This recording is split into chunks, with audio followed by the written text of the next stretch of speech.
நீங்க போய் கொண்டிருக்கிற பாதை, நீங்கள் சந்திக்கிற போராட்டம், இப்பொழுது போய் கொண்டிருக்கிற அந்த நெருக்கம், எந்த பக்கம் திரும்பினாலும் உன்னையே பார்க்க முடியலையே, எந்த பக்கம் திரும்பினாலும் ஒரு காரியத்தையும் தேட முடியலையே, கர்த்தர் என்னோடு கூட இருக்கிறாரா இல்லையா, இந்த சூழ்நிலையில் நான் தனித்து விடப்பட்டவனா இருக்கிறேனே, இந்த பிரச்சனைகளுக்கு நடுவில் நான் மாத்திரம் தனித்து மாட்டிக்கொண்டவனா இருக்கிறேனே, நான் தனித்து போராடிட்டு கொண்டிருக்கிறேனே, நான் தனித்து கண்ணீரோடு வியாகுலத்தோடு இருக்கிறேனே, தனித்து என்னுடைய யுத்தத்தில் இருக்கிறேனே என்று ஒருவேளை உங்களை இருதயத்தில் அங்கலாய்த்து கொண்டிருக்கிற கர்த்தருடைய பிள்ளையே, கர்த்தர் உன்னோடு கூட இடைபடுகிறார். நீ தனித்து இல்லை.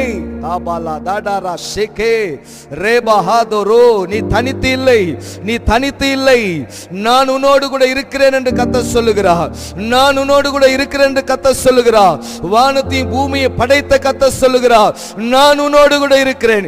இந்த யுத்தத்தில் நீ தனித்து இல்லை, இந்த போராட்டத்தில் நீ தனித்து இல்லை. இந்த போராட்டத்தில் உனக்கு ஜெயம் உண்டு.